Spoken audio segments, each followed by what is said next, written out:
ఒకటైతే ఎక్స్పోజ్ అయింది, అమెరికా ప్రపంచంలో ఏ దేశాన్నైనా తన కంట్రోల్లో ఉంచుకోవడానికి ఆసక్తి చూపిస్తుంది అన్నది దీనికి అర్థమైంది. అంటే తనకు ఫేవరెట్ గవర్నమెంట్ ఉండాలి. ఇప్పుడు అమెరికాలో మన ఎగ్జాంపుల్ కెనడాకు మనకు గొడవ నడుస్తుంది. ఎందుకు? కెనడా సిటిజన్ను మనం మట్టు పెట్టాం అంటే భారతదేశంకు వ్యతిరేకంగా ఖలిస్తాన్ ఉగ్రవాది, అక్కడ నిజ్జర్ అనే ఉగ్రవాది మనకు వ్యతిరేకంగా కార్యకలాపాలు చేశారని మన రీసెర్చ్ అండ్ అనాలిసిస్ వింగ్, అంటే మనం ఇంటెలిజెన్స్ సెంట్రల్లో దేశంలో ఉండే intelligence agency IB intelligence bureau, external intelligence agency రా అంటే రీసెర్చ్ అండ్ అనాలిసిస్ వింగ్. అమెరికాలో CIA central intelligence agency. So ఈ సిఐఏకు ప్రతి చోట కూడా ప్రతి దేశంలో కూడా గూఢాచారులు వాళ్ళ ఆపరేటింగ్ చేసే మనుషులు ఉంటారు. సో ఒకటి వాళ్ళ ట్రంప్ ఆయన చెప్పినట్టు ఏంటంటే, ఇంతకుముందు రిపబ్లికన్ పార్టీ జార్జ్ బుష్ లాంటి వాళ్ళు కూడా ఉన్నారు, కానీ వాళ్ళు బహిరంగంగా చెప్పేవాళ్ళు కాదు. కానీ ట్రంప్ కొంచెం బోళా మనిషి, అన్ని ఓపెన్ గానే చెప్పేస్తుంటాడు. నిన్ననే అన్నాడు, నాకు మోడీ భారతదేశం మంచి మిత్రులే కానీ ఎందుకు మనం అక్కడ $21 మిలియన్ ఖర్చు పెట్టాలన్నాడు. ఇవాళ ఇంకో విషయం చెప్పాడు. ఇవాళ ఎలాన్ మస్క్ ఇండియాలో ఫ్యాక్టరీ పెట్టాలనుకుంటే అది కరెక్ట్ కాదని ఆయన ముందు ఎలాన్ మస్క్ ముందే చెప్పేసాడు. టారిఫ్ల నుంచి తప్పించేందుకు మరి టెస్లా ఇండియాలో ఫ్యాక్టరీ పెట్టడం ఏంటని ఆయన ముందే చెప్పేశాడు. సో బోళాగా మాట్లాడుతూ ఉంటాడు కాబట్టి ఈ విషయం చెప్పాడు. సో ఒకటైతే క్లియర్, అమెరికా భారతదేశంలో తమకు అనుకూలమైన ప్రభుత్వాన్ని పెట్టాలని అనుకుంటుంది. ఇప్పటి నుంచి కాదు, చాలా సంవత్సరాలుగా అనుకుంటుంది. అంటే నిజంగానే ఇప్పుడు బైడెన్ కి అవసరం ఉందంటారా?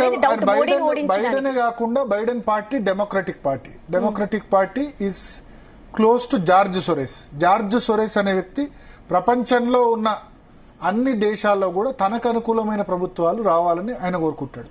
భారతీయ జనతా పార్టీ ఏదైతే ఆరోపణ చేస్తుందో డీప్ స్టేట్ జార్జ్ సొరేస్ వెనక మొత్తం ఉండి రాహుల్ గాంధీ వెనుక ఉండి నడిపించారు అని చెప్పి, అయితే దాని కౌంటర్ ఆర్గ్యుమెంట్ కూడా ఉంది. నిజంగానే ఫండింగ్ ఖచ్చితంగా వచ్చి ఉండొచ్చు. అయితే మామిడి గిరిధర్ గారు దానికి అంగీకరించలేదు. భారతదేశంలో ఉన్న కార్పొరేట్లు ఎక్కువ మోడీ రావాలని కోరుకున్నారు. అంబానీ నుంచైనా అదానీ నుంచైనా, ఈవెన్ మన దగ్గర ఉన్న మెగా ఇంజనీరింగ్ అండ్ ఇన్ఫ్రాస్ట్రక్చర్ పెద్ద కాంట్రాక్టర్ వాళ్ళైనా హైయెస్ట్ ఎవరికి ఇచ్చారు? ఎలక్ట్రల్ బాండ్స్ బీజేపీకి. సో వాళ్ళకి ఇక్కడ ఫండింగ్ ఆపేశారు కాబట్టి విదేశాల నుంచి తెచ్చుకున్నారు. అయితే ఇక్కడ ఫండింగ్ తెచ్చుకోవడం, విదేశాల నుంచి ఫండింగ్ తెచ్చుకోవడం డిఫరెంట్. ఎందుకంటే మన శక్తులు, కార్పొరేట్ శక్తులు, ఇప్పుడు టెస్లా ఉంది కంపెనీ, టెస్లా సీఈఓ ఎవరు? Elon Musk. తనకు అనుకూలమైన గవర్నమెంట్ రావాలని అక్కడ డొనాల్డ్ ట్రంప్ కు బాహాటంగా ప్రచారం చేశాడు కదా. అమెరికాలో అది అలౌడ్, ఎందుకంటే అమెరికాలో ఎంత ఖర్చు అయినా పెట్టొచ్చు అధ్యక్ష అభ్యర్థి, ఖర్చుకు లిమిట్ లేదు. మన దగ్గర ఖర్చుకు లిమిట్ ఉంది. ఇక్కడ సమస్య ఏంటంటే, విదేశీ శక్తుల డబ్బులు వస్తే గనక వాళ్ల ప్రయోజనాలకు అనుకూలంగా ప్రభుత్వాలు పనిచేయొద్దు కదా. ఇక్కడ భారతదేశ ప్రయోజనాలకు అనుకూలంగా పనిచేయాలి ఏ ప్రభుత్వం అయినా. ఇప్పుడు జార్జ్ సొరోస్ సంబంధించిన శక్తులు ఉంటే వాళ్ళ ప్రయోజనాలకు అనుకూలంగా మనం పనిచేస్తాం కదా. రైట్. సో ఇక్కడ అది సమస్య.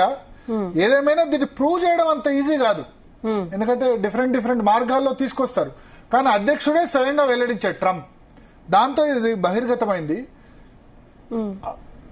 ఒక విధంగా చెప్పాలంటే మనం కూడా శ్రీలంకలో లేదా పాకిస్తాన్లో, బంగ్లాదేశ్లో మనకు అనుకూలమైన ప్రభుత్వం రావాలని కోరుకుంటాం. ఇటీవల బంగ్లాదేశ్లో ప్రభుత్వం కూలిపోయింది కదా.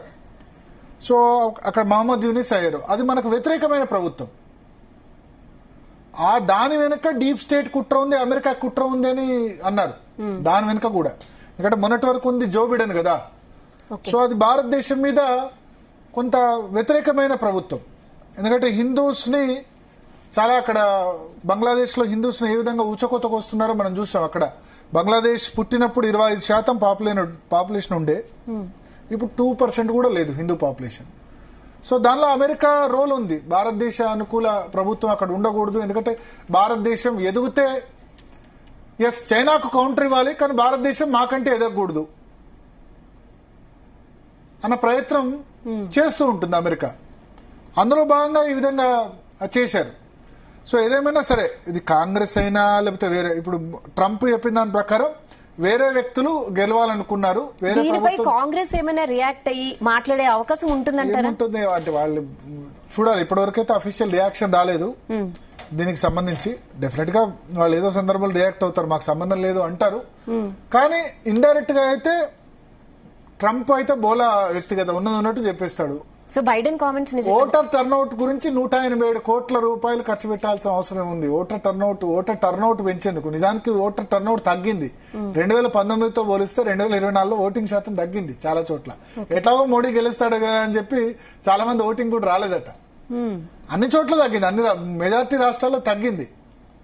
ఆ తగ్గడం వల్లే బీజేపీకి 240 సీట్లు వచ్చి ఇంకొంచెం ఎక్కువ వచ్చి ఉండేవి అని కూడా భావించిన వాళ్ళు ఉన్నారు. ఉత్తరప్రదేశ్, బీహార్ ఇటువంటి రాష్ట్రాలు ఎక్కడెక్కడైతే దెబ్బపడ్డదో, ఉత్తరప్రదేశ్, మహారాష్ట్ర, అక్కడ ఓటర్ టర్నౌట్ అనేది చాలా తగ్గింది. సో మరి వీళ్ళు ఓటర్ టర్నౌట్ పెంచేందుకు కోసం కృషి చేస్తే అక్కడ ఓటర్ తగ్గింది. పేరుకు లెక్కలు ఆ విధంగా రాశారు, కానీ డెఫినెట్ గా ఇండియన్ ఎలక్షన్ ఇన్ఫ్లుయెన్స్ చేసే ప్రయత్నం చేశారు. మనం అమెరికాలో వేలు పెడితే, లేకపోతే మనం కెనడా వేలు పెడితేనే వాళ్ళు తిడుతున్నారు కదా. కెనడాలో మా పౌరుణ్ణి చంపుతారా, మీ పౌరుణ్ణి చంపుతారా అంటే, మీ పౌరుడు వచ్చి మా దేశంలో ఖలిస్తాన్ ఉగ్రవాదం పెంచేందుకు ప్రయత్నిస్తే, అంటే దీన్ని ఎక్కడ బహిరంగంగా ఒప్పుకోదు. ఇండియా కూడా మేము చంపామని ఒప్పుకోదు. ఆ ఖలిస్తాన్ ఉగ్రవాదిని ఎవరైతే నిర్జర్ ఉందో, మన రీసెర్చ్ అండ్ అనాలిసిస్ వింగే ఆయన వేసేసింది, అది నో డౌట్. కానీ దాన్ని బహిరంగంగా ఒప్పుకోరు. ఎందుకు? అతను కెనడాలో ఉంటూ భారతదేశ వ్యతిరేక కార్యకలాపాలకు పాల్పడుతున్నాడు. ఖలిస్తాన్ అంటే పంజాబ్ ను ప్రత్యేక దేశం చేయాలని అడుగుతున్నాడు. ప్రత్యేక దేశం చేయాలంటే మనం ఊరుకుంటుందా? కెనడాలో ఒక రాష్ట్రం వచ్చి నాకు ప్రత్యేక దేశం కావాలని దానికి ఇండియా సపోర్ట్ ఉంటే ఊరుకుంటారా వాళ్ళు? లేదా అమెరికాలో ఒక రాష్ట్రం వచ్చి ప్రత్యేక దేశం చేయాలంటే వాళ్ళు ఊరుకుంటారా? మరి మనం కూడా ఎందుకు ఊరుకుంటాం? కానీ ఎక్కడో ఇది బహిరంగంగా కెనడాకు ఇండియాకు ఇటీవల మధ్య జరిగిన గొడవలు అవే. కెనడాలో ఉన్న ఖలిస్తాన్ సెపరేటిస్టు మనం చంపేశారు. ఆ చంపేయడం వెనుక భారతదేశ హస్తం ఉంది. మా పౌరుని చంపుతారా? మీ పౌరుని మీరు కంట్రోల్లో పెట్టుకోవాలి కదా. మీ పౌరుడు భారతదేశానికి వ్యతిరేకంగా భారతదేశ సార్వభౌమత్వానికి అధికారిక వ్యతిరేకంగా ఒక ప్రత్యేక దేశం కావాలంటే ఊరుకుంటారా? ఇదే అమెరికా ఊరుకుంటుందా? అమెరికా ఏం చేసింది? లాడెన్ పాకిస్తాన్కు తెలియకుండా పాకిస్తాన్లో వచ్చి, పాకిస్తాన్కు తెలియకుండా అబోటాబాద్ లో పాకిస్తాన్ రాత్రిపూట వచ్చేసి ఆయన చంపేసి వెళ్ళిపోయింది కదా. అవునా? బిన్ లాడెన్ అదేవిధంగా చంపిందా? ప్లస్ అప్పుడు ఇదివరకు కూడా ఏది 2001 సెప్టెంబర్లో జరిగిన ఏదైతే ఉన్నాయో వరల్డ్ ట్రేడ్ సెంటర్, దానికి సంబంధించి ఘటనలు కూడా ఆఫ్ఘనిస్తాన్కి వచ్చి అక్కడ బాంబులేసి వెళ్ళింది కదా. సో మా దేశానికి వ్యతిరేకంగా, భారతదేశ సార్వభౌమత్వానికి వ్యతిరేకంగా ఎవరైనా చర్యలు తీసుకుంటే, ఎవరైనా ఉగ్రవాద కార్యకలాపాలు పెంచిపోషిస్తే భారతదేశం కూడా అదే చేస్తుంది. సో ఇటువంటి విషయాల్లో మన జాతి ప్రయోజనాలు ముందు ఉండాలి. ఈ పార్టీ ఆ పార్టీ అని కాదు కదా.